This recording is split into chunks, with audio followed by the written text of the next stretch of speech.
انا نزلت الاستفتاء وقلت لا، وهضل طول عمري اقول لا، بس يا ريت كلمه لا مصر كلها بتقولها، بس تاني يوم قالوا نعم. نعم ليه؟ عشان هم عاوزين كلمه نعم عشان يسرقوا البلد. هو ما فيش الا 5 في البلد هم اللي ماسكين البلد، صفوت حجازي، البلتاجي، الشاطر، المرشد، هو رئيس الحربه. واقول للرئيس كده حرام عليك اللي انت بتعمله في البلد دي، مش صعبانه عليك، ده انت من البلد. احمد عرابي زعيم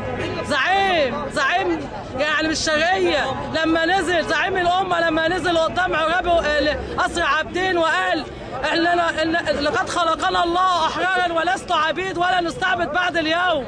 ده انت الشرقيه بالكامل، حرام عليك. انت بتقول انا اب لكل المصريين، طلع لاهلك ولعشيرتك.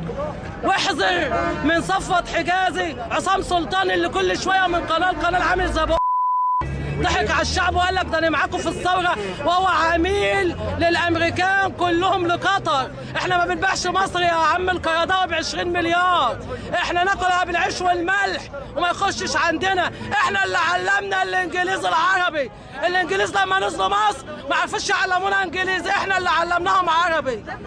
وبنتبرى منك ليوم الدين. ويوسف القرضاوي نزل التحرير في الثوره عشان تاخدوا الثوره من الشعب الغلبان الكحيان. حسبي الله ونعم الوكيل فيكم، حسبي الله ونعم الوكيل فيكم.